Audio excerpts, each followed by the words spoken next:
think that's about all that I have. Any questions before we get started? Okay, I'll go ahead and turn it over to John Price. Yeah, hi. Does that sound okay? Okay. Again, I'm John Price with the Department of Ecology. I'm going to do a few introductory slides. We're not going to overwhelm you with slides tonight. We want to hear your questions, try and answer those, and also hear your comments. So I'll do a few introductory slides, and then John and Sean will kind of finish up from there with me. So go ahead and hit the next slide. So if you're here tonight, you probably know. Oh, there are just. Okay. Give me a thumbs up, guys, when it's good to go. I'm good to go. Okay. So if you're here tonight, you probably know where Hanford is. It's down in the southeast part of Washington. You can see, that's a map there. You can see the blue line running through the middle of that. That's 45 miles of the Columbia River, which is the last free-flowing non-tidal reach of the Columbia River. So that's the Hanford Reach National Monument. Pretty obviously a pretty important part of Washington in the country. And the Hanford cleanup, you can kind of think about in two parts maybe. There's the part right along the river, and that's what we've been concentrating on for the past 25 years. And that's pretty much done, close to it anyways. That's cost about $30 billion. And the central part of Hanford, called the Central Plateau, and that's mostly what we're talking about tonight, there's about 20 square miles of much more difficult cleanup. And the to-go cost there is over $100 billion. That's billion with a B. So it's really hard work, going to take a long time, and that's what we're talking about tonight, is how long it's going to take. So go ahead and hit the next slide. Okay, so the meeting tonight is about milestones. So I'm going to tell you what milestones are. So Hanford is contaminated, and that contamination has to be investigated and cleaned up. And in a slide or two, I'll kind of define what we mean by investigated and cleaned up. We're here talking about changes to the tri-party agreement. That's a legal agreement between the U.S. Department of Energy, the U.S. Environmental Protection Agency, and the Washington Department of Ecology. It says how we're going to do work, and it divides up the work. And Ecology oversees the regulations on some of the work, and U.S. EPA does on some of the other. And as I mentioned, there's $115 billion worth of work to go, and the tri-party agreement divides that up into major projects with deadlines called major milestones to complete those major projects. Each of those major projects has interim milestones along the way to keep the Department of Energy on pace, and so that there's some accountability that they get work done every year. And that's called interim milestones. The reason we're here tonight is milestones get changed when there's new information, when we're investigating and find more about the contamination, when there are missed milestones for different reasons, or when Congress budgets less money than the milestones require. And whenever we do significant changes, the tri-party agreement requires that we come out and take public comments. So that's what we're doing tonight. Go ahead and give me the next slide. So I've greatly simplified how we go about investigating contamination. So we start out with paper, and that's in the upper left-hand corner. So we have plans to do work. And those plans result in the Department of Energy going out and collecting soil samples. And that's what you see in the slide on the bottom left. And that's an angle drill into the soil. And from those soil samples, following the arrow up, they collect chemical samples and send those to a laboratory. You see the laboratory down below that. Laboratory has results. Those go into more paper, a report, including alternatives for how to clean up the contamination. And then we come back to the public again. That's the slide in the lower right hand. So we take comment on what are the alternatives for cleaning up contamination. Go ahead and do the next slide for me. Okay, so how does cleanup get done? There's many different ways cleanup can get done. A couple of the big ways that it gets done is in the upper left-hand corner. Basically, contaminated soil gets dug up, puts in a truck, and it gets taken to a lined landfill in the center of Hanford. That's the picture in the center there. And there's also a number of contaminated buildings. In the center of Hanford, there's over 400 contaminated buildings. And those buildings get knocked down. This picture here, you can see the water gets sprayed so that the contamination doesn't get airborne. The knocked down buildings get put into trucks. The rubble gets taken to the landfill in the center of Hanford. So that's the soil and building knockdown. The right-hand picture, you can see a groundwater sample on the upper right-hand corner, and it's green if you can't see from the back, and that's green because it has a lot of chrome in it. Those samples go into reports, like I told you before, and those end up in plans for groundwater to get pumped out of the ground and treated in a treatment building. And that treatment building is what you see in the lower right-hand corner here. Okay, go ahead and go to the next slide. Okay, so kind of repeating what I said before, major milestones are the end date for large projects. Those can be 10 or even 20 years in the future. Cleanup work takes place over several years. Interim milestones, again, help the Department of Energy stay on pace to finish that cleanup work on time. And real importantly, how do milestones affect work at Hanford? DOE must request a budget to do all of the milestone work in a given year. So they have to ask for enough money to do all the work that they're required to do. And milestones set priorities for which work to do first. So the milestones that are set this year are more of a priority than maybe the milestones that are set 10 years down the road. So with that, and then one more slide.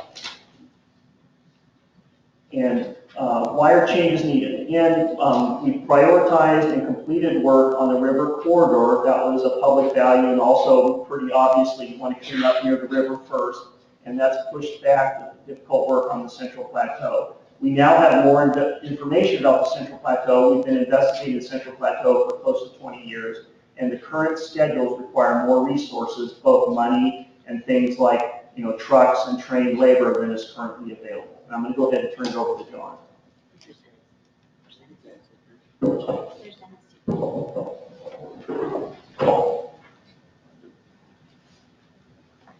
Thanks, John. That was really good. Thank you. So let's just talk about decisions. There's a lot of contamination in the Central Plateau, lots of different kinds of contamination. You just don't make one decision on how well to clean it all up, right? You have to have sort of an orderly method of doing that. And we're going to use some words tonight, operable unit, and that may not mean a lot, but in surface space, which is environmental regulation that we clean up to, means a lot. And what this is if you take a look at the Central Plateau at Hanford, and I don't want to use the laser pointer because the gentleman in the booster, but those two light squares in the middle are the 200 east area and the 200 west area. And the 20 square miles that John Price talked about a bit ago are represented here. And this is the 200 east, this is the 200 east area rather than the 200 west area. And these different regions, the color, the detail's not so much as important as that this gold region has certain similar types of contamination. They're similar. So we'll be making decisions on what level of cleanup to perform in, say, the gold regions, excuse me, the purple regions and the blue regions. And then here's the documents that we issue for public comment that talks about the degree of characterization that we did, what the characterization found that John talked about, and then ultimately the cleanup decisions. So the whole point here is it's a very big problem, right? John talked about $115 million, need an orderly way of investigating the extent of contamination, orderly way of deciding on a record decision of what cleanup to perform, and then an orderly way of making sure that in fact the Department of Energy did that cleanup. So that's what we're here tonight to talk about. So all that full spectrum is what sort of investigations we need to go do in the Central Plateau to decide what sort of cleanup, how that plays out through cleanup over literally the next decades. So let's talk about these milestones. If you go to the tri-party agreement, what that is the Department of Energy, the government, was out of compliance with its own environmental laws in 1989. The United States government did not adhere to its own environmental laws. And the tri-party agreement was the agreement between the US EPA, the Department of Energy, and Washington State Department of Ecology on what the Department of Energy would do to come into compliance with the environmental laws of the United States. So these milestones are in the tri-party agreement, and they deal with what commitments the Department of Energy made, and these are the milestones that are going to be proposing delays to. So it's important to understand this. So the M15 series of milestones deal with the characterization of the existing contamination up on the Central Plateau. And John mentioned this is a horizontal sampling rig. Just to get some sort of idea, we're going to take tens of thousands, if not hundreds of thousands of samples, and probably millions of analytes by the time we get through gathering the data on those multiple operable units that I showed you on the last slide. So this characterization is no easy thing. It's expensive, and it takes a long time to do it correctly. because this characterization really forms the underpinning of how much contamination is up on the Central Plateau, where is it? Is it in the deep NATO zone? Is it on the surface? Is it in the buildings? Is it in the groundwater? The answer is it's in all of those. And then this is the foundation of the record of decision on what cleanup to go perform. So that's the M15 series of milestones. So once you've done that investigation and you've come up with records of decision on what cleanup to go perform, the next thing is actually performing that cleanup. And this is the M16 series of milestones. Now these M16 series of milestones take into account all of those hundreds of waste sites that John talked about earlier. Two main things it doesn't take into account, M16. One is the tank farms, and that's a different DOE office and it's a different set of people. So we won't be talking about tank farms tonight. The second thing that M16 doesn't consider is what we call canyons, and I'll talk about them later, but we're proposing delays for those too. So M16 is important because it is what actually goes and does the cleanup, those sets of milestones, and confirms that the cleanup was done in compliance with the records of decision. So I talked about canyons. We have 5 of them at the Hanford Site. The reason they're called a canyon is if you get inside one of these, it looks like a canyon. These are about 1,000 feet long, probably about 80 feet tall, 2/3 of which is above the surface of the earth, 1/3 is below. This is where the plutonium-laden fuel was literally dissolved with nitric acid in 4 of those plants. They're heavily contaminated. Big, thick concrete walls, 4 to 6 feet thick a lot of times. One of the canyons, U Canyon, never did treat fuel. It removed uranium from the tank waste. But this M85 series of milestones deals with the cleanup of those canyons, 5 of them. So let's talk about M37. This is a little bit, if I get too detailed, just call me out. But 2 main environmental laws that we clean up to. One is called RCRA, Resource Conservation and Recovery Act. The other is called CERCLA. And most of what I've been talking about today is CERCLA. This is across the 200 East and 200 West area are certain RCRA facilities that we need to clean up. And those are the subject of the M37 milestones. So the point here is the milestones that we're talking about tonight encompass all the waste sites other than the tank farms on the Central Plateau. Finally, let's talk about the M94 milestones. These milestones concern themselves with what we call on Hanford Site the 300 area. And that 300 area is very important because it's very near the city of Richland.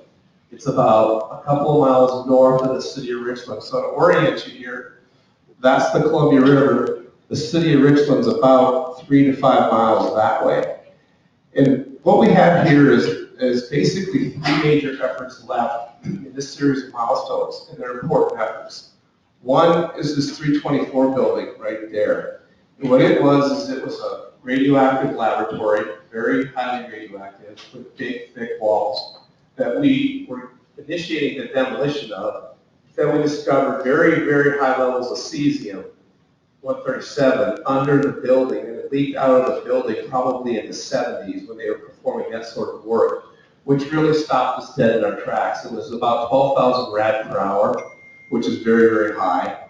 So what we've done now is stop and we figured out how to remove that cesium from underneath the 324 building. So that's left. The second thing that's left in this series of milestones is what we call the 61810 burial ground. And it's received waste from that facility. It's about 10 miles north of the city of Richland. And then also the third facility is a sister facility, if you will, to the 61810 burial ground. It's the 61811 burial ground. So what we're proposing to do is basically disentangle these milestones from each other. And the way the milestones were written makes sense at the time.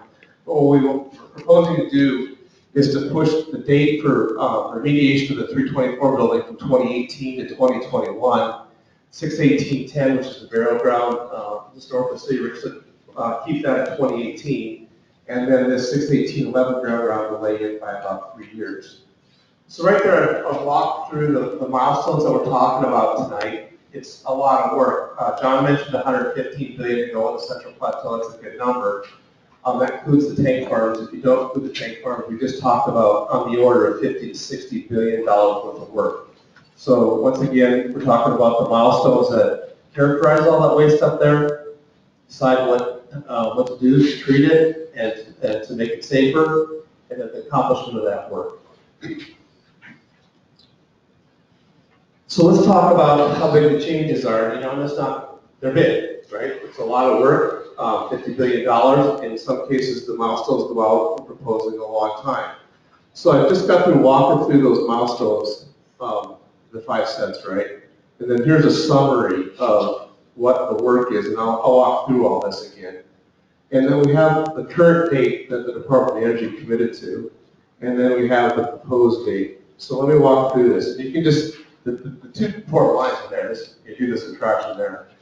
So in terms of characterization of the Central Plateau, that was supposed to be complete by 2016, we're proposing a new date of 2026, a 10-year delay, to accommodate the increased amount of characterization and frankly a late start that we have at characterization due to focusing a lot on the cleanup along the Columbia River. So 10 years, that's a long time.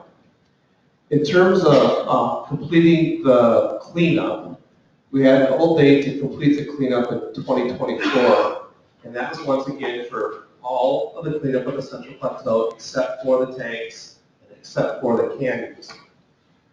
What we really want to do now is let that characterization work after we discover exactly what the level of contamination is and exactly what the plan is with public involvement.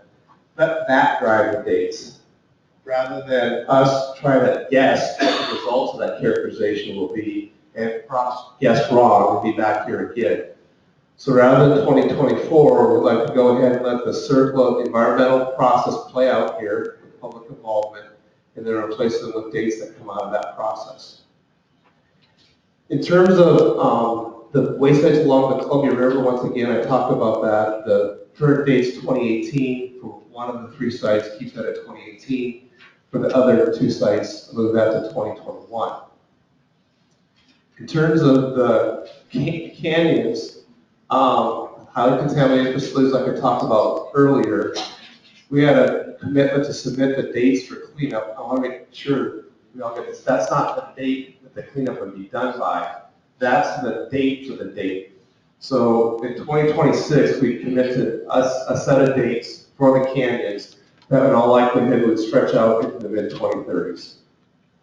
And finally, with those Resource Conservation Recovery Act facilities, finish those up in 2022 versus 2016. So we're talking about big slips, about a lot of money here. I just want to lay that out in a very factual, forthright way. So why are we here? Why are we thinking about this?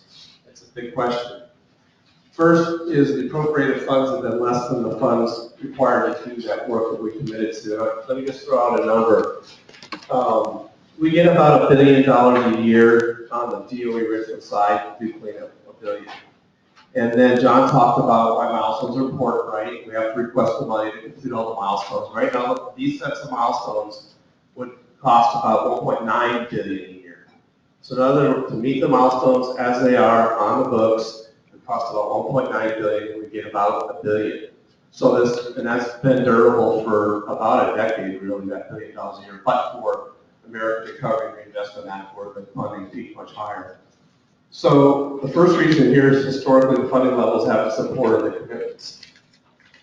The second one is we had the strategy all along to complete that cleanup along the Columbia River, but for those facilities on the 324 facility and facilities up along the 100K and the continuation of the groundwater pumpetries, that work is largely done, right? We moved about 15 million tons of radioactive and hazardous waste up from the river up the Central Plateau. But that feat took priority over the Central Plateau work, and we got a late start on it, even if we would have had the money. And then finally, this is important. The peaks and valleys in Hanford have hurt the economy, and they have hurt the people at Hanford. So this proposed set of milestones is relatively flat funding at about $1 billion. It peaks at about $1.2 billion a year over the next few years. So that's the set of conditions that wound up leading us here today. So how many milestones are we talking about? A lot, right? So here's the numbers. So we sat down in April and we had 65 milestones on the table that we were considering modifying. Of the 65, half were not changed in any way. They weren't changed. They are now as they were then. There's 19 new milestones that are proposed, and these milestones are basically in the area of characterization and some of the record facilities on site. 10 milestones, we proposed extensions, and we talked about those earlier, right? So ranging from about a couple of years to 10 years. And then there's 6 milestones where we changed the language or some sort of modification, and those are primarily the disentanglement of those milestones down in the Freehand area. So there's a pie chart just to go through numbers. 65 total milestones, 30 unchanged, 19 new milestones, 10 extended milestones, and 6 changed. While we're doing this, this is really setting the face of Hanford DOE Richland cleanup for the next decades. The team that looked at this did look at fundamental ways of making this better, right? We didn't just say, hey, let's just collect milestones. We in earnest looked at better ways of defining this work. And it turned out that our predecessors did a pretty good job of defining the work and grouping the work, so we didn't make any major changes in that regard. So how to get involved? There's lots of ways.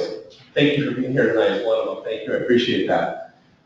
We've extended the public comment period. It was set to be over December 11th. We've extended it to January 15th. You can deliver verbal comments at the public meetings tonight, email them to Chris Gopek, or mail comments to the Department of Energy. Oops, sorry. We do have public meetings. This is the second one actually. The first one was held in Richland about a week and a half ago. Tomorrow night will be in Portland at 7 p.m. and then the following night will be in Hood River at 6 p.m. And you're welcome to be there if you'd like. And then here's the email addresses. Now his copy of this presentation is on the back table, so you don't have to write these email addresses down. Email any one of us. I'm John Peshon. John Price started this off. Dennis Fall is back here. Dennis. And then, or you can email Chris Gopek.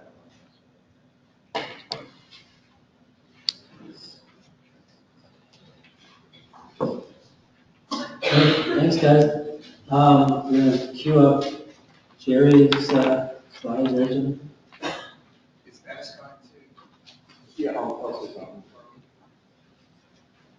So, this is Dennis Wall for DPA. I apologize, I got hopelessly lost out there. I am a cougar. I got to see Hudson Stadium 3 times tonight. I hope this does not close for my cougar. And, I appreciate these guys covering for me. I was supposed to do a presentation, but good news is I got here in time to hear your comments. So, again, I apologize for being late, and I won't do it again.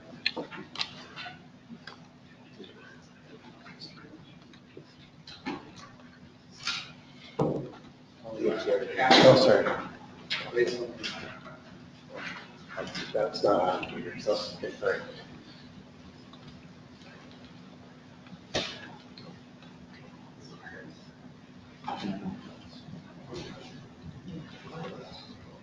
Thank you. Thanks, Steve. Welcome, Dennis. I'm going to share this presentation with Rachel Farron from Partner Northwest. And while this is the alternative viewpoint, we've discussed this with Physicians for Social Responsibility and Hanford Challenge, other groups. This is they agreed to, and we would present this tonight as Partner's views. I want to welcome you to, as a Husky, to University of Washington, and also to the 46th Legislative District. So we've decided in the interest of time that we're focusing our alternate view comments here on the Central Plateau milestones that John has talked about. So we're not going to talk about the 300 river harbor ones, but just the Central Plateau.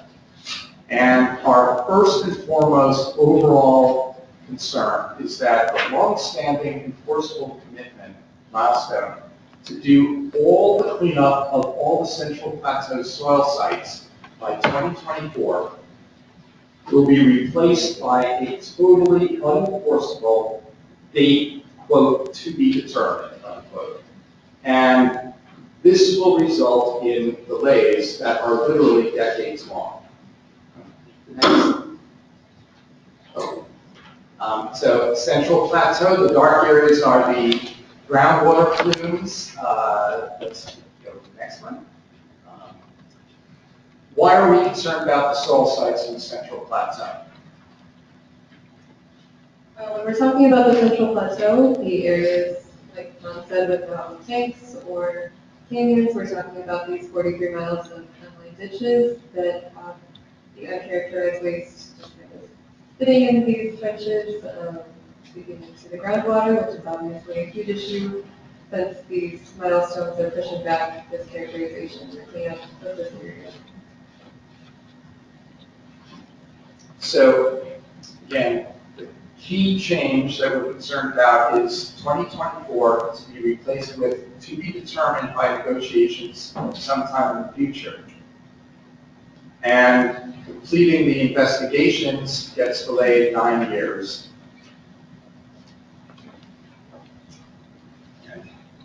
The main and the delay that we're worried about is this waste from these corroding drums running into the groundwater. These drums are obviously not meant to be, in working condition decades and decades from when they were dumped into these trenches.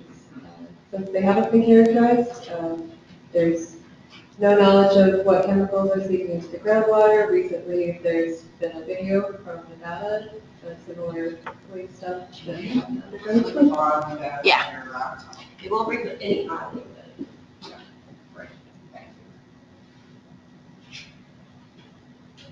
So this video that you were going to see is of this underground nuclear waste explosion. We will have to access the internet first before that. It's a YouTube video. Yeah. So do you guys have to save the file on that drive? No, it's not. Let's tell you what you're, maybe it'll come up at the very end here. So one of the concerns about having 43 miles of trenches where you don't know what is in it is that those wastes are not only radioactive, but they're also toxic. And they can ignite, they can explode. And last month at a commercial radioactive waste dump in Nevada, run by the same company that runs the unlined leaking commercial radioactive waste dump in the center of Hanford, there was a set of underground explosions in trenches similar to what we have 43 miles of on the Central Plateau. The result of delay is you don't know what's in them. And unless you retrieve these, you'll never really know what's down there. So I'm going to go to the next slide.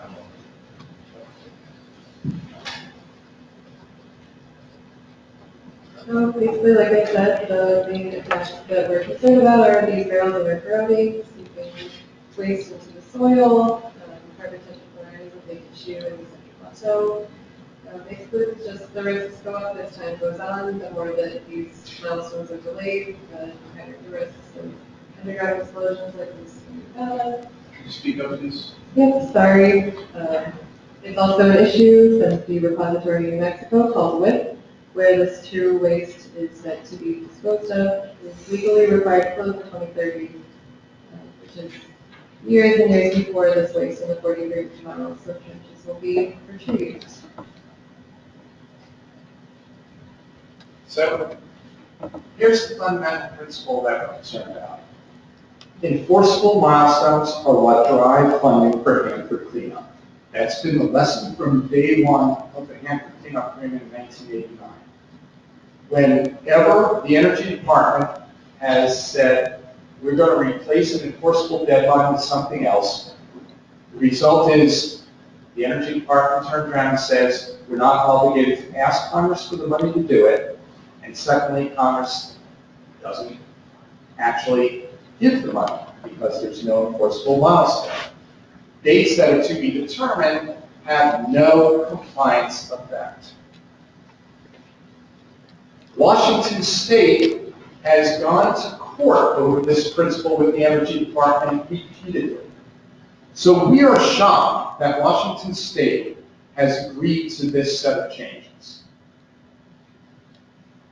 For the Hanford tank wastes and the vitrification plant, Governor Inslee said, if you don't have enforceable schedules, we'll take you to court.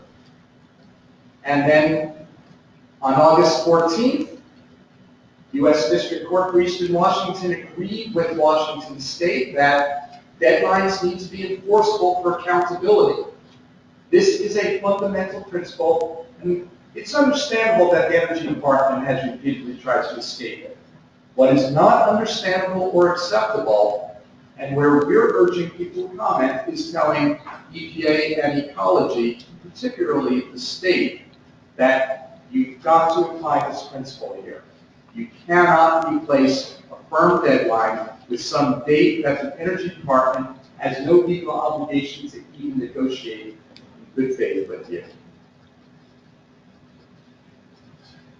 Briefly, just another issue that we would like to touch upon is the lack of public notice for this meeting and the meetings this week, and that in Hanford that happened on the 4th of November. The proposals were announced October 25th. We were not notified of the hearings and the mail notice that went out.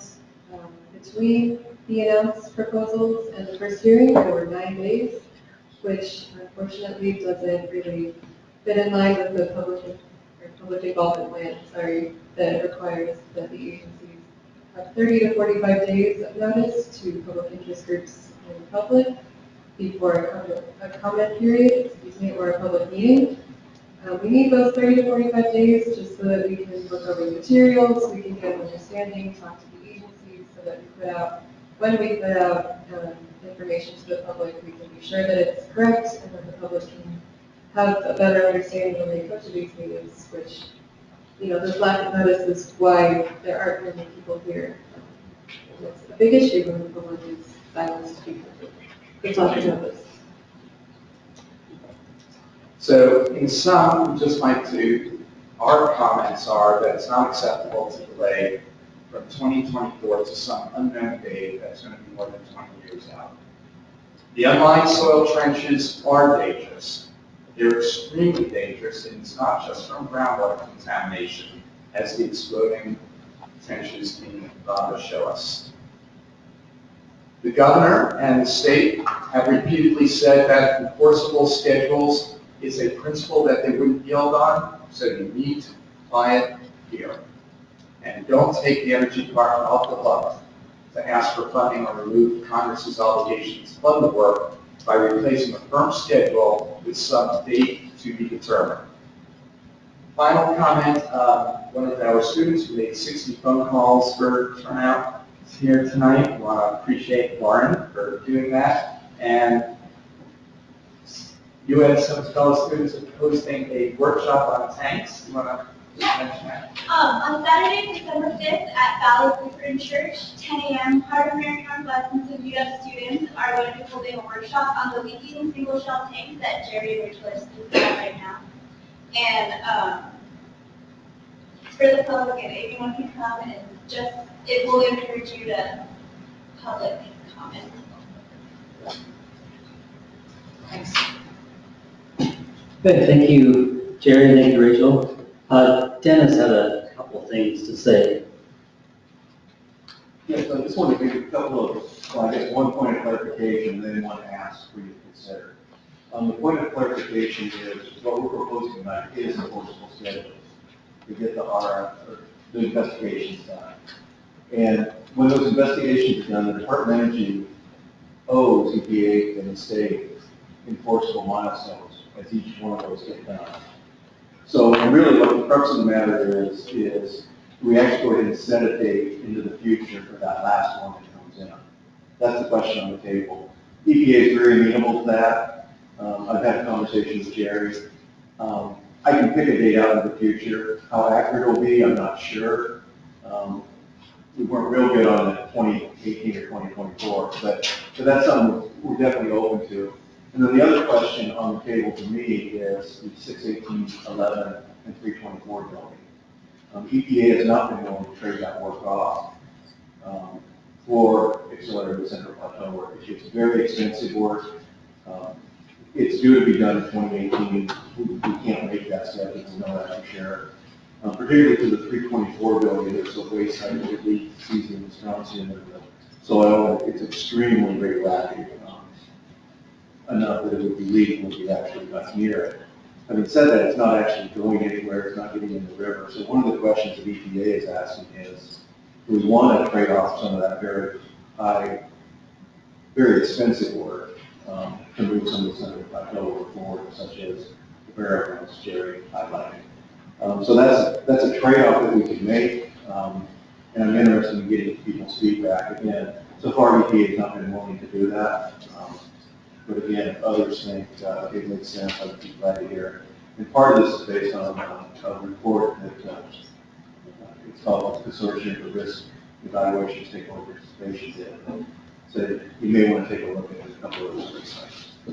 And then I guess the last clarification I want folks to know is when we talk about $1 billion to clean up the Richland, it's really not that. So Richland pays for all the infrastructure costs of the whole site, and that's over $500 million a year.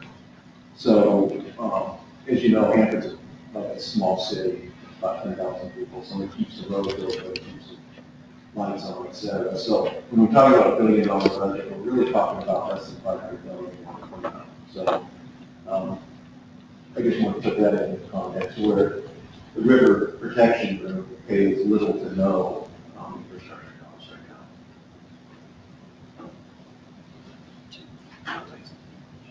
now. Thanks, Dennis. So maybe that's a good transition now to Q&A, and I'll just open it up, and if you raise your hand again, just wait with the mic, and Chris will run it over to you here.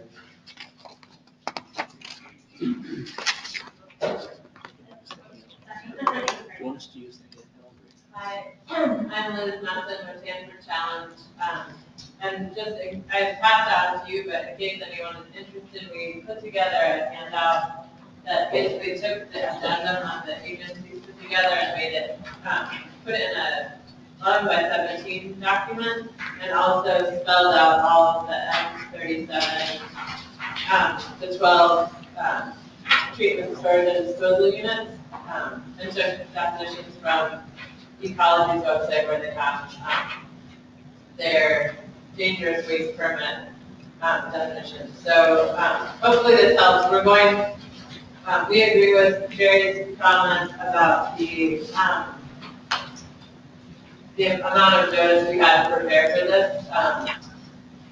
It was a really short turnaround time to actually be able to sort through a really complex document and changes and actually come up with any coherent picture about with specific comments, but we're getting there. So what we're going to be doing in January is having a workshop to do some comment writing with people. So we're going to be, until then, working on filling in where there's an explanation box next to all of these milestones, trying to fill that in and getting the context to share with people. And one thing I just wanted to tack on, a question for Dennis to elaborate on, is, and a question that comes up a lot for us, is how this tripartite agreement can be used to force a compliant cleanup and ensure that funding is adequate to actually meet the milestones. And I know there's different interpretations of that, but for the people who negotiated these changes, how do you see the TPA driving that accountability and making that compliant? Well, I think there's really two answers that I would give you. One, and some of you have been around a long time, this used to be a $6.5 billion budget across the nation. We're now down to about 5.5, 5.6.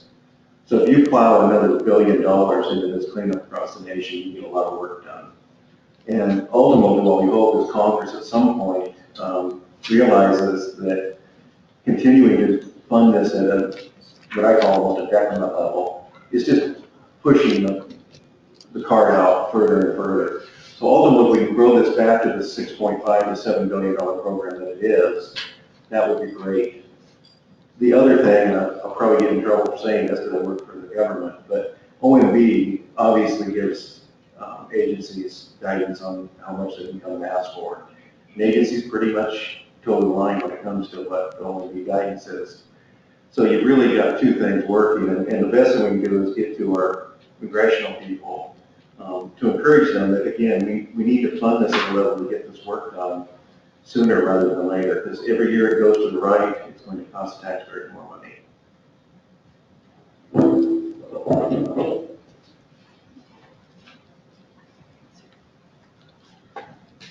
Yeah, this is a question for Dennis. I'd like to hear what you're saying about the 618-11 burial ground. You're talking about right next to where the present reactor is.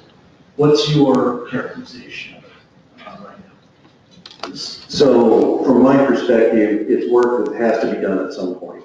And Yes. And for me, I would like to finish the work along the river. So right now, we're poised to get all the river corridor work done by 2024. And that's been a goal since 1994 that we've been striving for. Having said that, when I look at the risks from 61811 and 324, they're no higher, in my opinion, than the work that needs to go on the Central Plateau. So, you know, it's a trade-off. For me, finishing the work along the river is right now number one priority. But having said that, if the region says, no, we really like to go after unlined buried trenches, et cetera, I'm good to make that trade-off if so be. The one thing that we did have at 61811 is we did have one area that had a higher infiltration because it was just a gravel pad, and we've taken care of that to reduce the infiltration through that.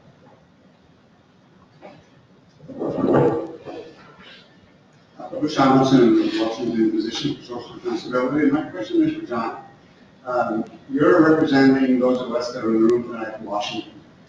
What can you say that gives us any confidence that you're advocating aggressively in these amendments for the welfare of our citizens versus just sort of laying back and letting this unfold in a way that the Department of Energy would like?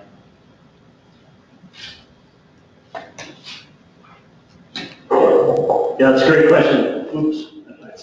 Yeah, thank you. I obviously do work for you, and that's something I take very seriously, and the Department of Ecology does. And I think it's been really frustrating for me to watch the Hanford cleanup over probably the last 10 years, because what I saw when the American Reinvestment and Recovery Act came along is the budget went from about $1 billion a year to $1.4 billion a year. And that was only a 40% increase, but twice as much work got done, because as John or Dennis mentioned, about $500 million a year goes to infrastructure. So I really wish that Congress would appropriate more money. It makes no sense to kind of dawdle along at $1 billion a year. And I know that's the case at other DOE sites as well. So what we try to do with these milestones is set some deadlines that are at a slightly higher budget level than $1 billion a year, that at a level we think can be done. The current compliance level, $1.9 billion this year. I don't think there's any way that would get done, even if the money did come. So that's kind of the way we approach it. Is we decided $1 billion a year, which is what Congress has been appropriating year in and year out, is not enough, and so we asked the Department of Energy to do more. At what point, Congress will bite, and at what point OMB will say, yeah, that's doable, and at what point they will kind of balk, I don't know, but we tried to kind of up the ante a little bit. So I think that's along the lines you're suggesting, is we are advocating for a higher level of funding, and we'll see what happens over the next couple of years.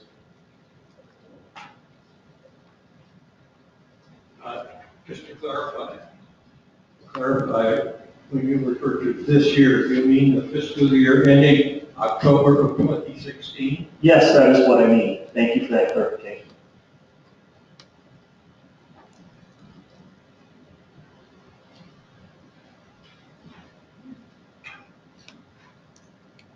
Thank Thank you. My name is Richard Ellison. I have a couple of questions. One question is what do you know that has been found in the plateau area in the sense of if we have trying to do an investigation to characterize all the sites, what do we know about these sites? Because do we know a lot? Do we know a little? If we don't know very much, and we start discovering all kinds of fun stuff there that's been buried, has leached through into the groundwater table, how far it's been traveling, how long it's been traveling, what do we know about the what's been dumped there? Yeah, I'll go ahead and take a stab at this, and maybe Dennis or John will add in. We actually know quite a bit. One of the reasons we're back with these milestones tonight is this is the third or fourth time we've gone out to investigate some of these waste sites. And so in the process of investigating them 3 or 4 times, we've looked through a lot of records, we've done radiological surveys, collected soil samples, and the thing that's really stopped us from getting to a cleanup decision is we've looked at the available information, and it's really hard to characterize some of these sites. The contamination goes down to the groundwater table, 300 feet below the surface. It's really hard to collect samples in those burial grounds because it's pretty hazardous. And as much information as we've collected, we really haven't been able to reach agreement between the 3 agencies on what is the right cleanup to do. And so we've been pretty cautious to try and do the right thing, and we do know a lot, but we want to know more before we make a cleanup decision that has some finality to it. And I'll see if John or Dennis want to add anything to that.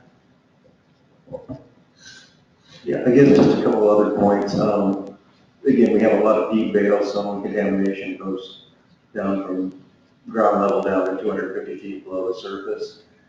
We have about 30 sites there, and very large sites that we need to characterize and really figure out the technologies to clean them up. And we have a very small toolbox to do that today. And so again, it's going to take us some time to figure that out. The other thing is the Department of Energy along the river made a decision to remove, treat, dispose. And when you're going to go and actually dig the soil out and take it away, you can get away with a lot less characterization. On the Central Plateau, they're looking at a different strategy. Some of the places they'd like to leave waste in place. Well, to leave waste in place, you need a lot of information to do that, and you need to know where that waste is. And so these work plans have a lot more characterization in them than we did along the river. And so that's one of the reasons it's going to take us 10 extra years to get this work done. The one thing I would say is that the groundwater is very well characterized. The 2 gentlemen to the left and right would probably be a better source of that information than me. The second thing is that, it's a wide range of knowledge. We know what we disposed of. Plutonium nitrate, we know what that would look like, we know where it was, but how that wound up, how it was disposed of over time, there's a lot of questions there. So we know a lot in some cases, and not much in other cases. And I would just encourage you to watch the video that Jerry tried to show, right? That's a profound example of what can happen if things go wrong. It happened, right? So I would encourage you to watch that. And that's what we have to be careful of ourselves. Are we going to send our workers into that without characterizing it? I don't think so. So, that's a long-winded answer, but it's a complicated one. I'm going to give you a short, quick second question, and it sort of relates to the idea that perhaps what we're dealing with here is a no-win situation, and that by pushing the cart further down the road, what we're simply really doing is we're not admitting to the fact that this is a site that cannot be cleaned up properly, that we can't solve the single wall tank issues, the double wall tank issues, leaks underground, huge amounts of soil contamination, that it's so overwhelming that we really can't get a handle around it, and we will never maybe get a handle around it during at least our personal lifetimes, maybe 50, 100 years. Technology will change, but right now I think what's going on is this huge billions of dollars are dumped into. I've been coming to these hearings for decades, and having visited Hanford personally in 1985, this has been going on for so long, it seems to me that really it's a game we are not winning, and maybe we can't win, and no one is willing to admit that. And maybe only by the declaration that this is a losing game will the government cough up more money. I don't know the answer, but I know that Hanford's been asking for money for a long time, more money for a long time. And all I see every time I come to these hearings is we're delaying it again, we're delaying it again, we're delaying it again. So Do you really see that there is an end, the light at the end of this tunnel? Yes. Yes, if we couldn't do our jobs. And, put it in perspective, and we don't talk about this very often. We cleaned up almost 1,000 waste sites along the river, 939, I believe, or 59. 400 and some buildings have been cleaned up, so there's a lot of tangible progress. I don't think anyone ever realized just how contaminated Hanford was when we started. And there's a lot to go. Do I think we'll solve the problem in my lifetime? Absolutely not. Do I think we'll solve it? Yes. And I think we just have to keep plugging along, because if we give up, then we've all failed. And again, we made a tremendous strides over the years. Again, it just blows me away what used to be considered innovative technology, carbon tetrachloride vapor extraction, is now, you go down to the local mom and pop shop and get it off the shelf. So a lot of things have changed over 20 years, and I expect a lot of things will change in the next 20 years. Yeah, like maybe a bit more. So I have a comment here, really. And, I have this members on the speaking building also with the Western position of social responsibility. My view is we all work for us. We get all your money, we pay our taxes, and that's cleaned up. 70 years ago this year was the explosion that destroyed on top of Hiroshima. It was Trinity site went up and for people welcome Tony from Hanford. And we still 70 years. Think about it for a second. 70 years ago this year, it's August, we destroyed those two cities. And then Hanford went on, all with Tony for the Cold War, at least 2/3 of it. Now you're activists out there doing, trying to clean up for them.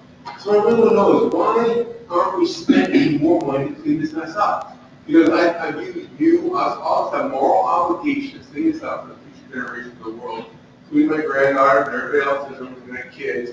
Why aren't we spending more money? What can we do to help you to get them to spend more money on this problem?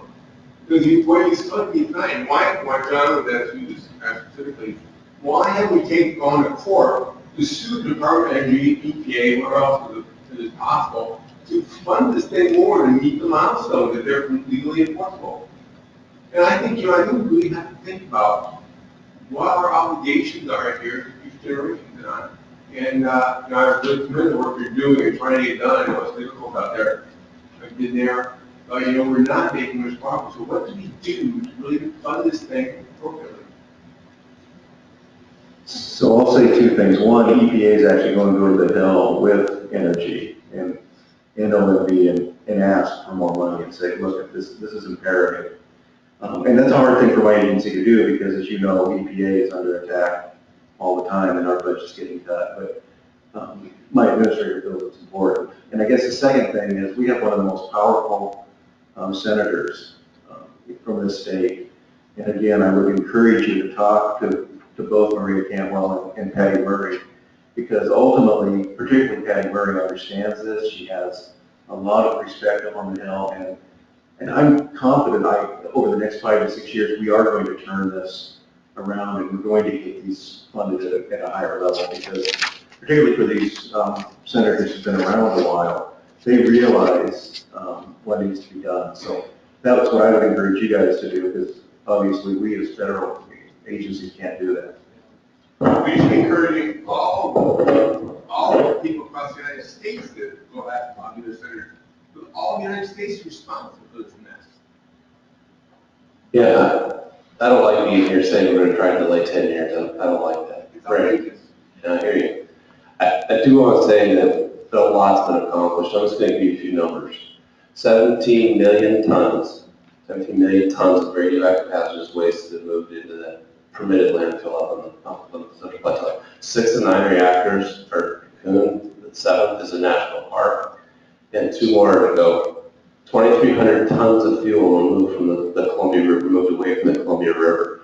20 tons of plutonium, 1/5 of the world that this country produced, was removed from the plutonium finishing plant. Now, people that work for me go into the plutonium finishing plant. We're running 3 of the most hazardous jobs in the Department of Energy, arguably 3 crews a day, each one of which is one of the most hazardous jobs that we have going on in the entire department. So a lot's been done. And I also share that. I don't want to be here saying, hey, 10 years is what it's going to take, but I will tell you, I want to reinforce that $500 million that we have to fund for minimum safe operations and site operations, we look at that every day to try and drive that down. But that's why we're so successful in Recovery Act at 1.4 billion. We were sending 10,000 tons a day of radioactive hazardous material. Think about that, 10,000 tons a day to the environmental restoration and disposal facility. So we're kind of both of two things. I agree it's too long, but on the other hand, a lot's been done.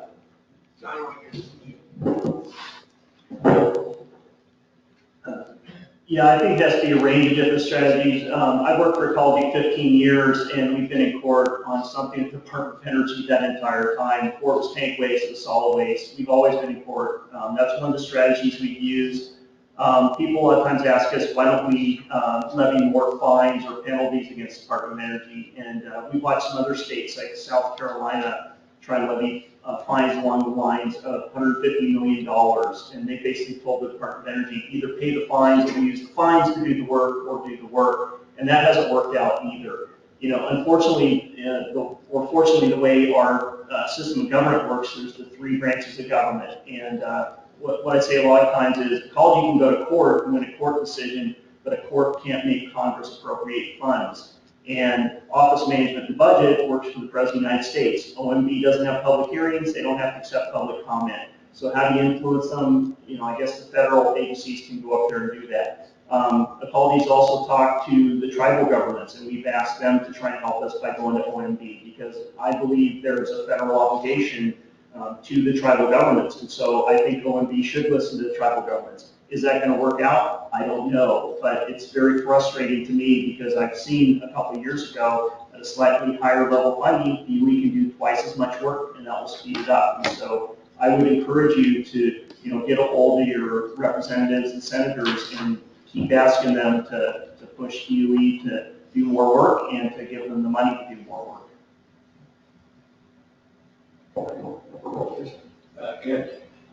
With respect to the river cleanup completion date, do you have a target date in mind for that? And if so, what left to be done and how much is it going to cost? Currently, it's 2024. Is that one of the milestones that's shown? Yeah. And so what is the area that is under the highest risk at this time?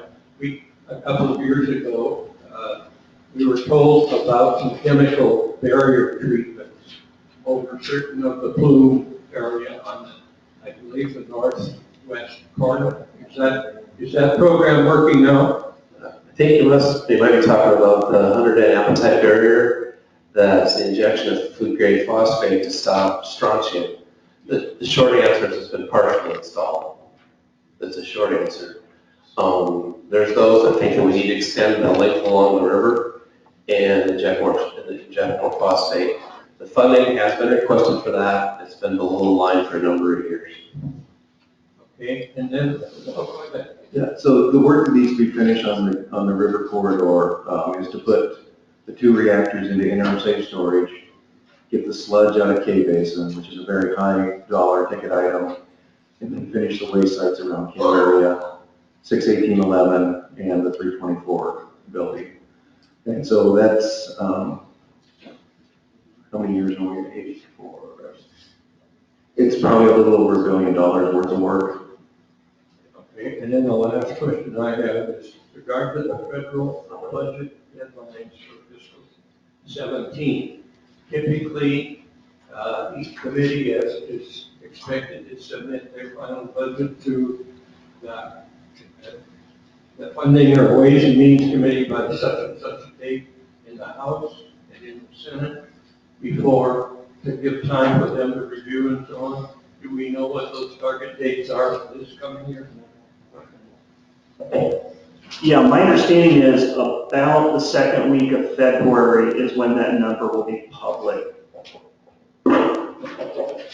Having said that, if we're fortunate, they're talking about passing a 2-year budget. So hopefully by December 11th, we'll have a 16 and 17 mark. Yes, I have a couple of quick questions. First, a comment. I think it is totally unacceptable that you lack respect for the public comment process, and I just was wondering if you could explain to the audience here why this continues to be a pattern when we continually have brought this up in different hearings or prior to hearings in the past, but it still happens. And so I would like that question answered. I also would like to know why the issue of cleanup is always such a budgetary issue when there never seems to be a problem to budget the new generation of private nuclear submarines. And it's becoming absurd, like the gentleman in front of me. I've come to these hearings. I'm ready to be dead long before this is ever cleaned up. Perhaps you folks will be around. I'm sure the Yakima Native people will have, a lot of them are going to be dead of cancer. So I was just wondering why we can't get this beyond a budget concern that depends on whether the Republicans are in power, the Democrats are in power, or whatever. Thank you. So I'll give you the answer to the first question. It may not be very palatable, but what we were looking at is we really wanted to get this out to public comment before the holidays. We tried very hard to avoid the time from Thanksgiving to the end of the year. Well, we're going to have another set of public comment periods coming in early February that we expect to do public meetings. So we were fitting this into a window, knowing that, again, we have a cleanup plan along the river that's coming out. So that was the logic, right, wrong, or indifferent. Your second question, I believe, I answered.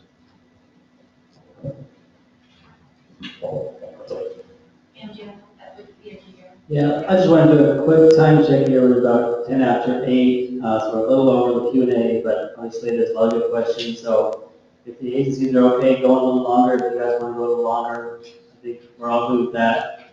We have 10 people signed up for formal comments, so I want to make sure we have a chance to get everybody in and be respectful of everyone's time. So why don't we go a few more questions and then just see where we're at. When the issue was leaking tank AY102, Ecology didn't say, hey, everybody, contact Patty Murray and Ray Campbell and ask them to ask for more budget. They sued. Why isn't a similar action being taken on Milestone 160?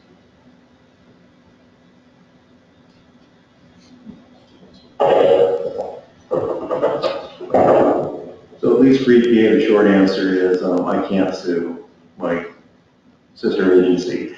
And again, it's Superfund work, and so again, our choice that we could choose is to issue stipulated penalties for missing the schedule. Given that we all focused the priorities on the river, I think it would be disingenuous if I actually levied fines.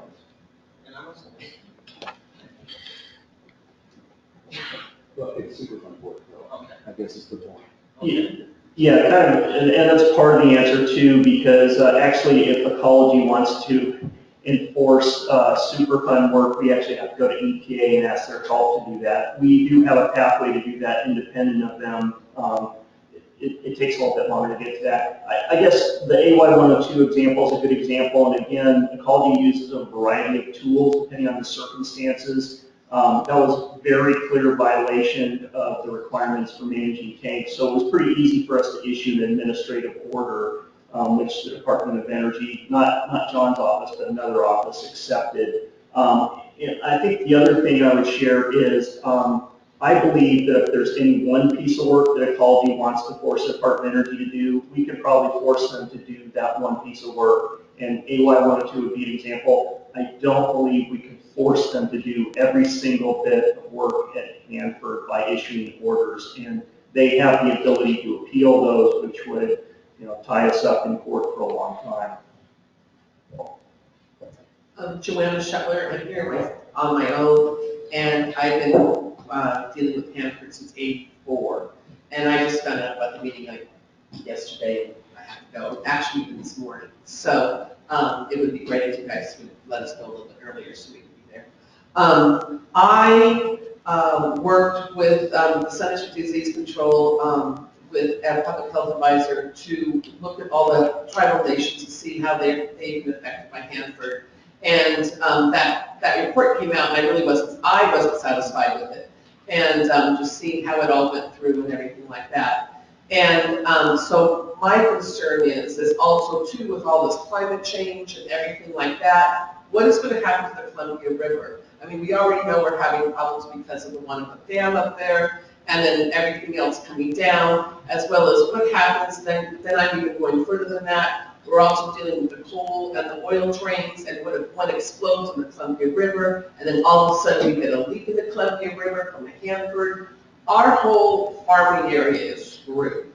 And so, and then also just like, what are we doing if any of these things start going into the Columbia even more? Are we continually doing tests? And are we also looking again with the tribes? And I still think that we should do another tribal investigation about what's happened with the tribes and all the 9 tribes that are affected by Hanford. So I have many concerns about this, and so and I'm just sort of getting up to date again on it because I'm like, oh my God, we're talking about it again. So that's just like what I have to say. And if anyone knows about any, are we continually looking and are we continually testing the waters? And are we making sure that people that are in the area are not being affected by all the stuff that's coming into the So the answer is yes, we do continue to test the water. My office is responsible for a number of cleanups along the Columbia River, including the snow urban trail BC. So we're working with the Colville tribe there to make sure they take care of that contamination. And again, the intent of the cleanup along the Columbia River at Hanford is to not preclude any future use. And so the concept is if the tribes want to go out and exercise their treaty rights, they can. Now, I'm not going to make a judgment of whether they feel safe to do that. They'll have to do that on their own. And the department has offered to help them do sampling to make them more comfortable. So again, that was the intent of the cleanup. And from my perspective, I think we've achieved that goal, or will achieve that goal shortly.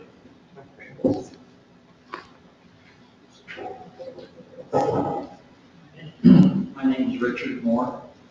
I noticed that John Peshon was very explicit in the M085 milestones and pointing out that the date given was a date to give a date. Do you have a similar date to give a date for the M016 milestones? If not, I've got 2 more first. Okay, thank you. So let's talk about M15 and M16. M15 is the characterization, how bad is bad, what is the record of decision to go do cleanup, and then within those are dates that are enforceable by EPA and Ecology in the M15 milestone series.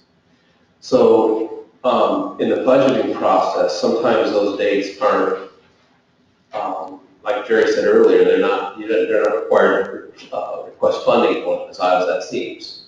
So what we do there is once we characterize it, we have a valid set of actions. We know the dates that we need to commit to. We commit to them in the tri-party agreement context so that funding would be legally required.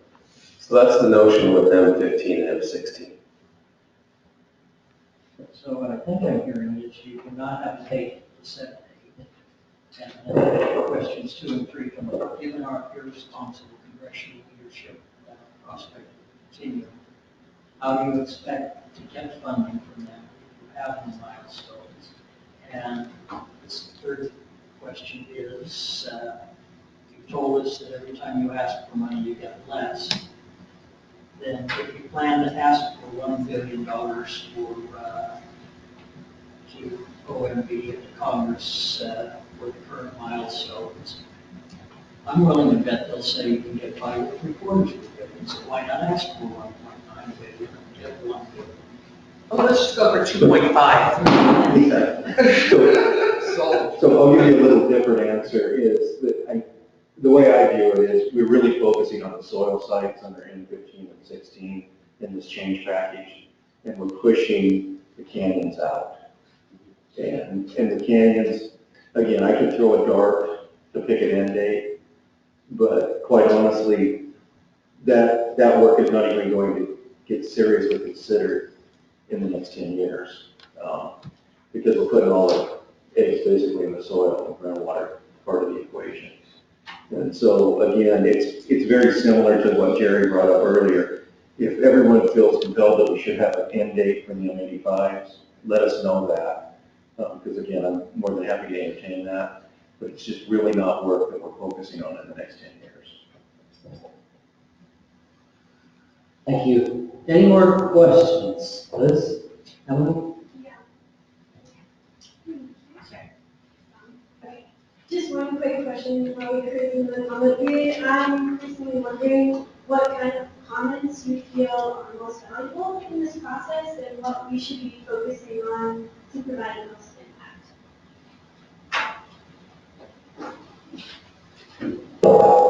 We'll take a shot at that. So we talked about how much work is out there. It's $50 billion of work out there. We don't talk about all of it tonight, right?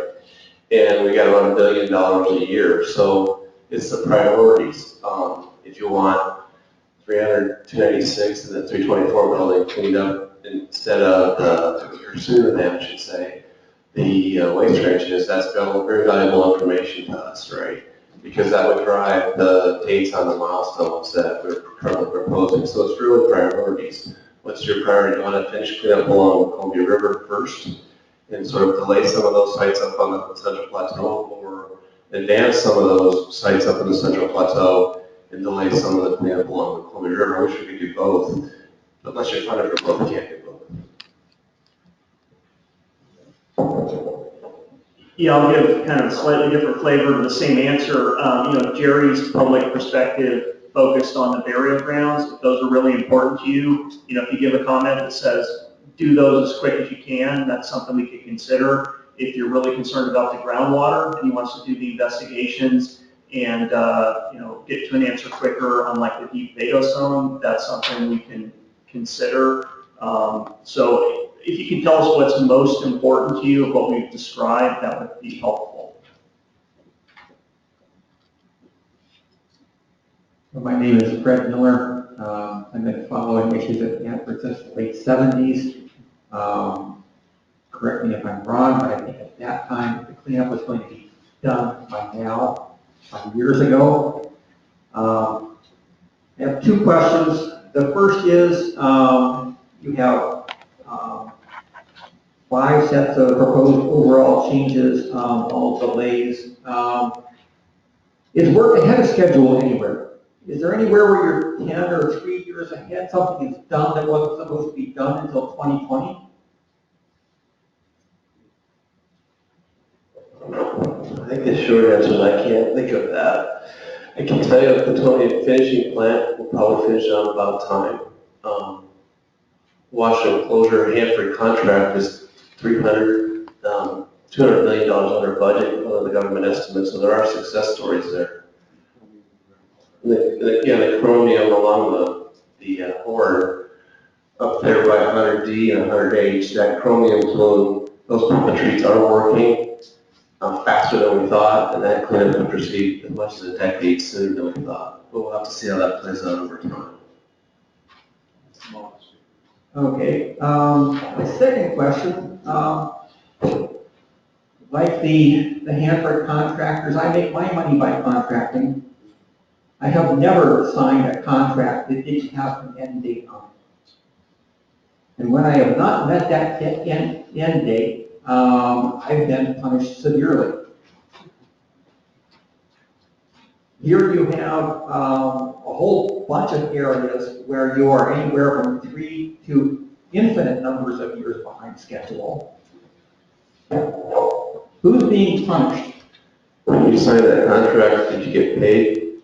And if you didn't get paid, and that was a justification for being late, my guess is. So the contractors we hire are world class, they're good, they really are. We're talking about those reasons for changes, how we started this meeting off at was, we're not getting the money to get to the contractors, to get the work done. We know more now about the nature of the cleanup work, Section C statement of work, than we used to know. It's a good point, right? If we have non-performing contractors, of course they get punished, but that's not the problem here right now. But you weren't able to answer my question. in anything, I mean, just to say, well, if we have non-performing contractors, then of course they get punished. You say you have world-class contractors, but again, the job was supposed to be done long ago. Apparently, world-class is not good enough. Anybody who's got, and the Hanford area has the best wages in the state. The Hanford area had absolutely no impact from the recession a few years ago. The rest of the state got clobbered. And in the construction trades industries, people were still building houses in Hanford.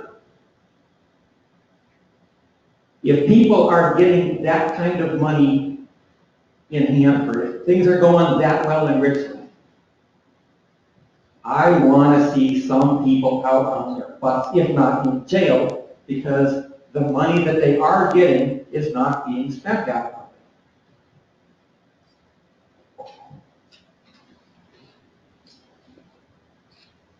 Any other questions?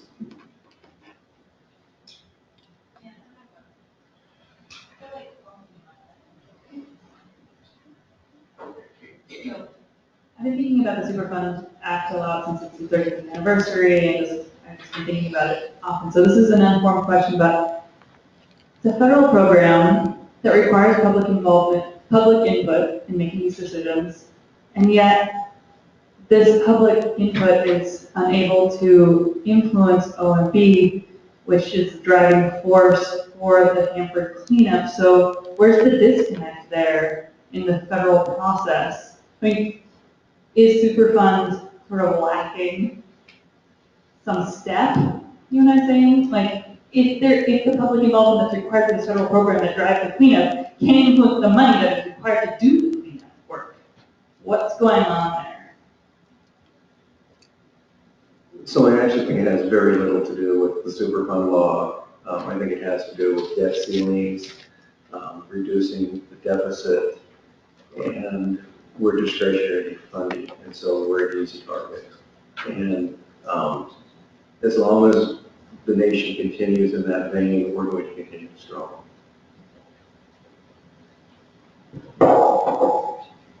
Last word for Shannon, last word, going once, going twice?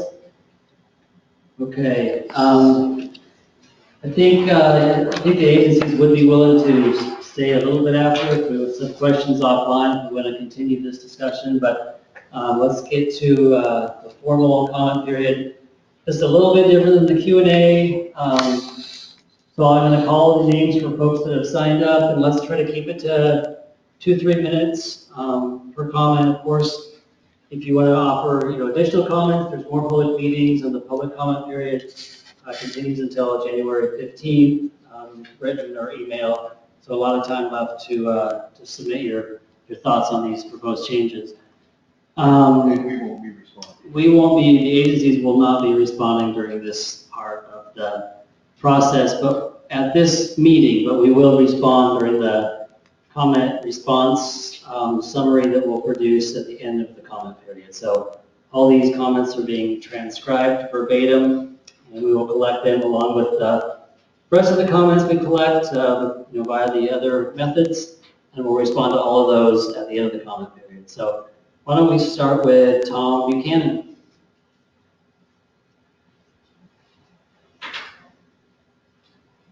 My name's Tom Buchanan. I'm with the Washington Physicians for Social Responsibility, and I appreciate you folks being here, and I appreciate this group of people, these citizens that have shown up, and they're so informed, and they're so ready to do something for this cleanup.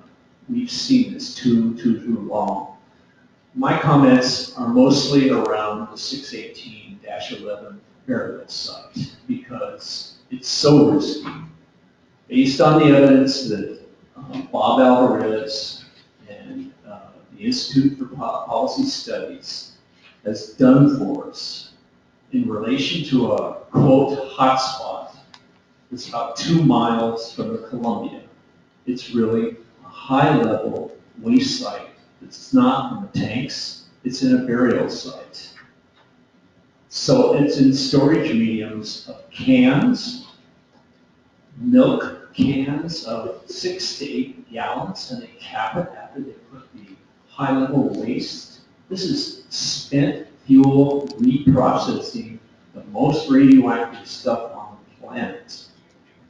And it's sitting in this spot right next to the parking lot of the 30-year-old reactor, the Columbia Generating Station, alias whoops number 2, alias Washington Public Power System, boondoggle in the state. And that's down there by Energy Northwest. It's on the graphic up on the sheet. So what have we got there? We really don't know, because in 1988, the files were completely destroyed in a fire. And if anybody remembers other fires in other systems where that happens, it was to get rid of the evidence. It happened in the Marshall Islands, all of the evidence in relation to people having experienced bombing tests. They were burned, same thing. But Alvarez is an interesting man because he worked in the Department of Energy under Hazel.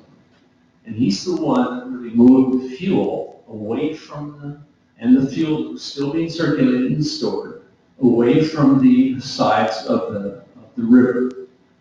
Well, this site is so close to the river, it needs to be an example of a cleanup. And it would be so impressive.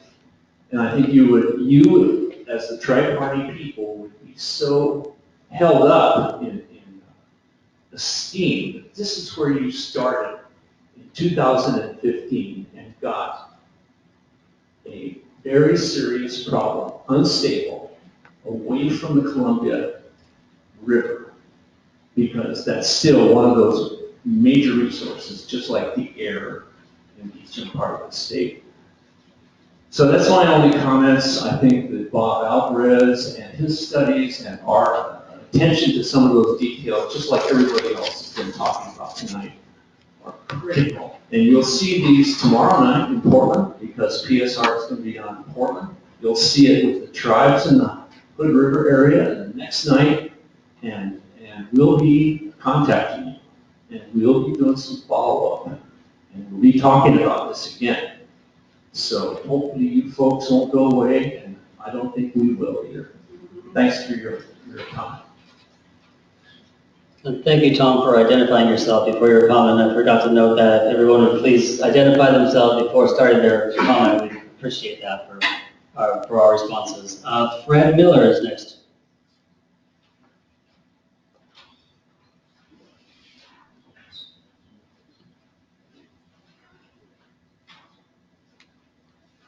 My name is Fred Miller. I'm a Seattle resident, a Washington State resident for all my adult life.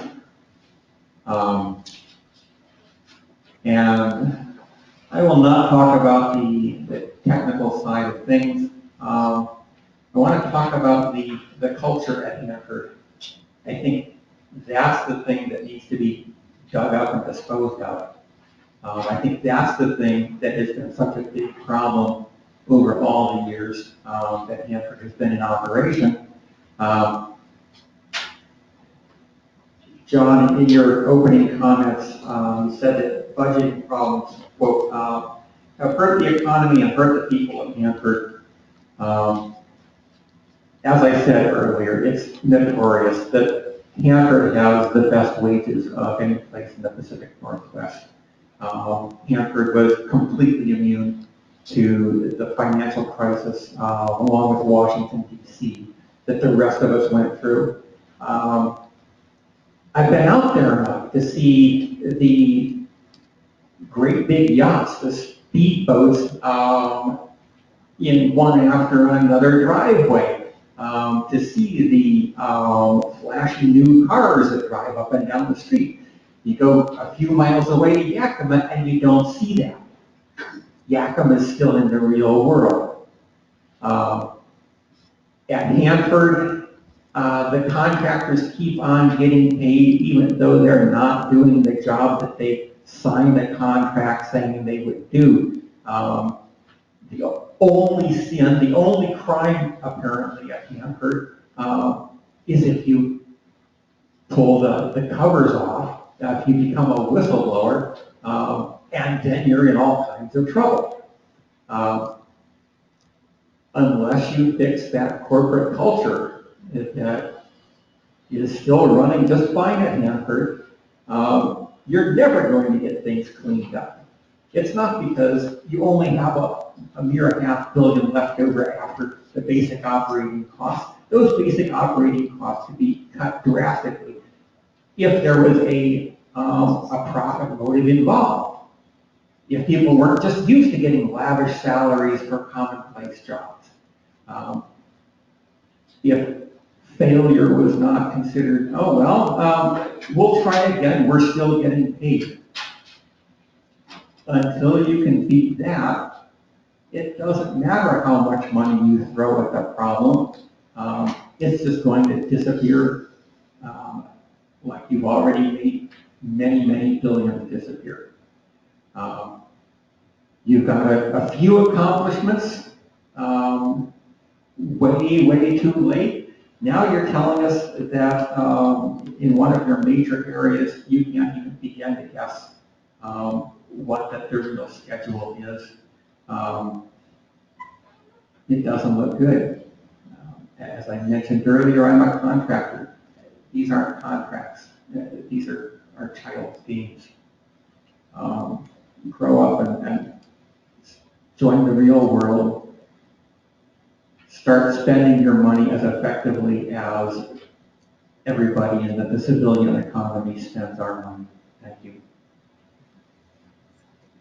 Okay, thank you, Fred. So since we're a little bit over time here, I just want to ask if anybody that signed up for comment needs to go right now, I want to make sure we get your comments, and I think we had one of our comments that had to leave, so. Everyone's okay? Okay. Stephen is up next. Steve Miller with the Washington position in social responsibility. I disagree with Tom since 18, 11, and 10. We will this 324 where I put my money to fix and clean up.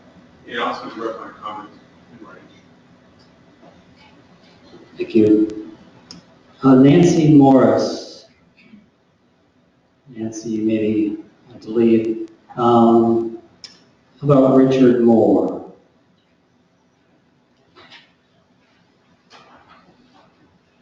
My name's Richard Moore.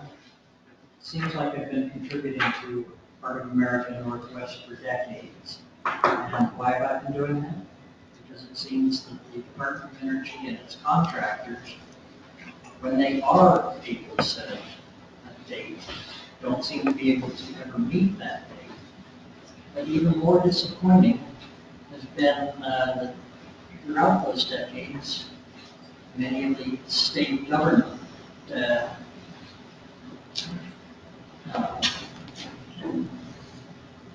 iterations have failed to expect that something is done. We did get some hope this time with the lawsuit and the enforceable deadlines. And I would hate to see this state government go back on that and waffle that enforcement away.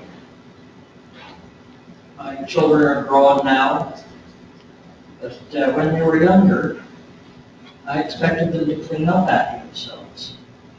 And if I let them tell me I'll get to it sometime, I know what I would get out of that. I expect deadlines and I expect them to be met. Thank you. Mark Morris. Hello. I would just like to underscore what many of the people have said about deadlines. It just seems to me that if you don't have a deadline, how can you ask Congress for money about something? How can it really be part of an agreement? It just doesn't seem like a good faith way to have an agreement if there really isn't a deadline.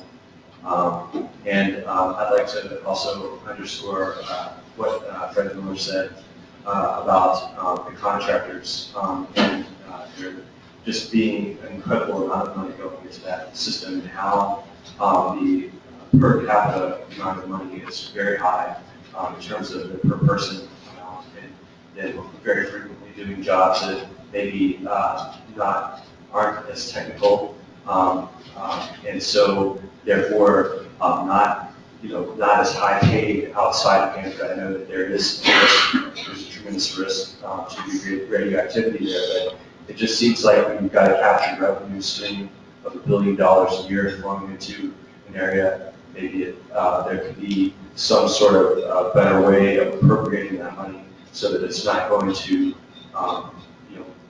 giant contractors. Thank you. Liz?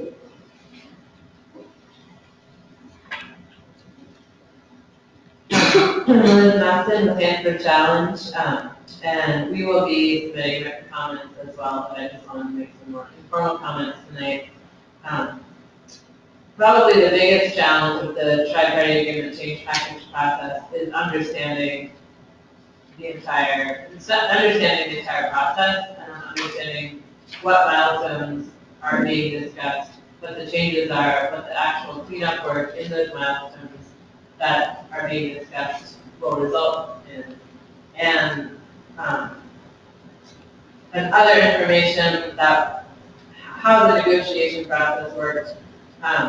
It's very difficult to find information that clearly explains the rationale for the changes, that lays out assumptions that were used in the negotiation process, how risks were assessed, what impact to workers was discussed, what the impact might be to tribes and for future land use, and also long-term cost increases that result from delays and having to have in-state costs carried on for years and years instead of just getting a facility off the books entirely. So considering that and thinking about all the tools that Hanford Challenge has been working on trying to create, in the future we would like to see more tools created during these comment periods on tri-party agreement change packages that truly make this information accessible and lays things out so that it's easy to find. Even finding through the administrative record the tri-party agreement and where the actual milestones are is challenging for me, and I've been working on Hanford for 8 years. So a general number of, someone who's just looking as a member of the public is going to have a hard time finding information. We'd also like to see more notice. We appreciate the decision to move the comment period back to mid-January, but we would like to see it move to mid-February to allow for the Hanford Advisory Board, which is likely going to be issuing advice at that time, to be considered by members of the public as they craft their own comments. It helps when people can benefit from the discussions of others. And though you said that you would accept comments past mid-January, it sends a confusing message if the actual end of the comment period isn't mid-February, even if you're considering to have comments. We would also like to see an enforceable date for the M16 milestone. Even if it's a date that you have to make up, it still acts as a driver. And I understand the rationale for why you put the TBD in there, but I don't think it's a good decision, especially in the budget conversation. Also, the way that budget is used is it's too easily used as an excuse at Hanford. We would like to see a more sophisticated conversation with the public about budgetary shortfalls. That includes things like how money is managed on site, how contractor incentives and fees work, and other things that go beyond just saying there isn't money on site, because it's too simple to say that when there's such a complex cleanup that is affected by the budget. So we'll be submitting written comments, but for now, those are some thoughts on the challenge. Thank you. Thanks, Liz. Joanna? Shuttler.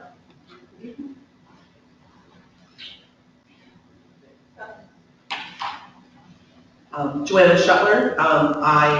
I'm a Seattle native. I'm also a Washington State native. I also went to Yakima Valley College as well as Central Washington University, so I'm a Wildcat. And I always look at the state in more of a full what's happening around the state just because of all my experience throughout all over the state, and knowing people and knowing the farmers and knowing the ranchers and knowing the wildlife areas as well.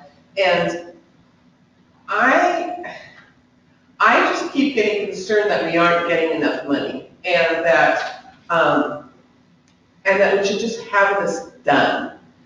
Just get it done, because I am so concerned about the Columbia River being contaminated. It's just, there's, any one of these things could get into some groundwater and then we're screwed. And we've already been screwed in some areas in that area, I'm sure. But as you're looking at all this too, we're going back I'm going back into climate change things that, right now, we're having it where our water's the hottest that we've ever had it with this El Nino that's coming in, and then if the river starts, it just keeps going, and then these tanks, what are they gonna do with the heat getting hot? I haven't even thought about that. So I don't know how we're gonna get Congress to really think about this, except for like have them come on down, boys and girls.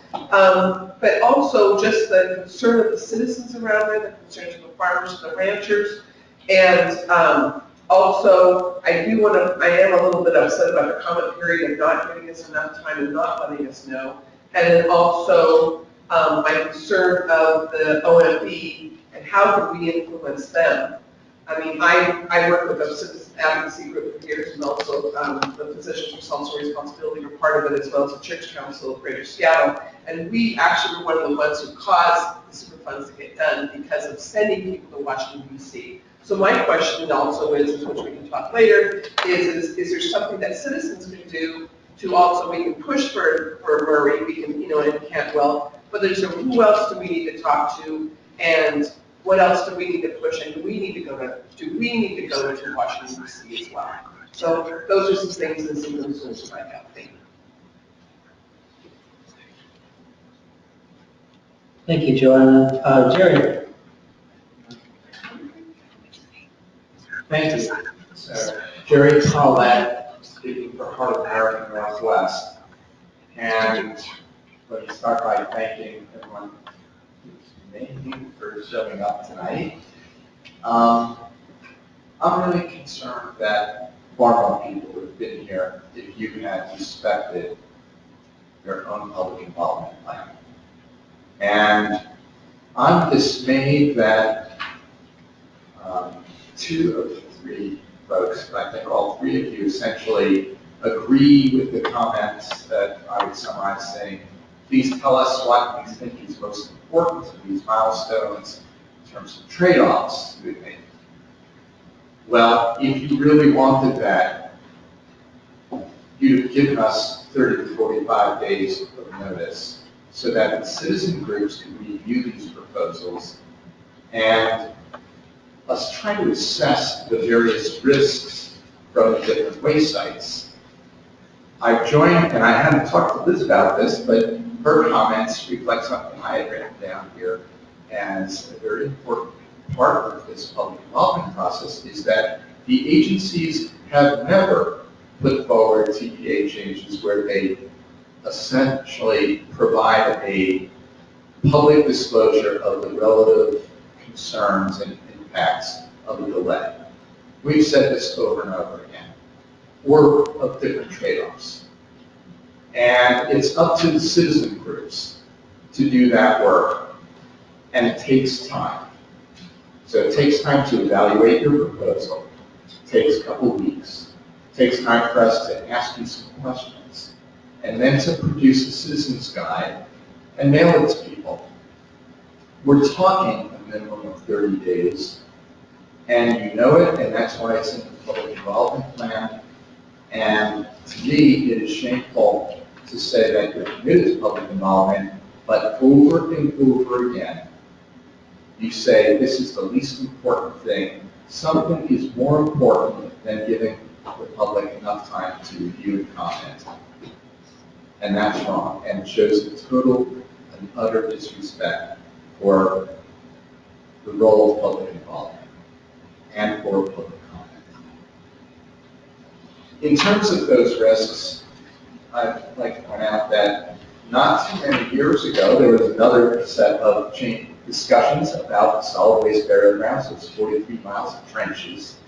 And either at the meeting here in Seattle or in Portland, when Part of American Northwest raised the issue of the fact that there are unknown chemical wastes in those trenches that are reactive and ignitable, we were ridiculed by two of the three agencies who said nothing like that could ever happen. And I encourage people to go online, just Google Nevada radioactive waste landfill explosion video and see the 40-second film that happens to be captured on someone's cell phone of an underground burial ground exploded with no monitoring around it, no idea what went up in the air. And it's similar in, the wastes are likely very similar to what is buried in the ground at Hanford. And in fact, it's only a miracle that we haven't had that type of explosion before. So, are we willing to trade off the laying 61811 burial ground or the 61810 burial ground for Central Plateau burial grounds? No. That is a false trade-off. Money is no object at Hanford when it comes to overhead. And far more than 33% of Hanford's budget goes to what is viewed as overhead, including management, including not just the traditional landlord costs. 15 years ago, the Energy Department made a commitment to cap it at 30%, and threw that commitment out when there was after the administration change. If EPA and Ecology said to Energy, we are requiring you to do the work based on that commitment that no more than 30% of your budget was going to overheads, and it's true, some of that should be paid for by the Office of River Protection. They spend an awful lot on overhead. But if you were basing the budgets you would on reduced overhead, what was a realistic overhead count, you would free up $200 million for work this year. And that would solve this because, frankly, soil cleanups are the cheapest part of Hanford cleanup, by far. Removing sludge from K Basin, very expensive. Going into the plutonium finishing plant with every single person having to be in self-contained breathing apparatus that has to be thrown out after every use is incredibly expensive. Cleaning up the soil is the cheap and easy part of Hanford cleanup, and it's even less expensive if the Energy Department was simply willing to actually retrieve, treat, and dispose of the waste in the soil trenches, instead of saying we're going to take 10 years trying to characterize what is in them in order to try to justify leaving them there. In the end, it will be far cheaper and far safer to simply retrieve. And there is no way the public will ever trust that you've characterized enough, because when you've got a random mixture of wastes over 43 miles of trenches, it is unlike a groundwater plume, where you can characterize its edges and its center, do a model. You have no idea what you're leaving behind if you dig up 5 feet and you don't dig up the next 5 feet. So we should be setting firm deadlines for retrieving and completing the cleanup under M16. And without those firm deadlines, there is no driver for compliance and there's no driver for funding. And I'd like to ask that our slides that we used for the pre-meeting, the alternative public interest viewpoint, be incorporated in the record as part of our official comments, and where it says suggested comments, those should be interpreted as part of American Northwest's comments for the record. And I think it's a false trade-off to ask us if we should delay 16, 11 through 24. What you didn't ask is should we do so at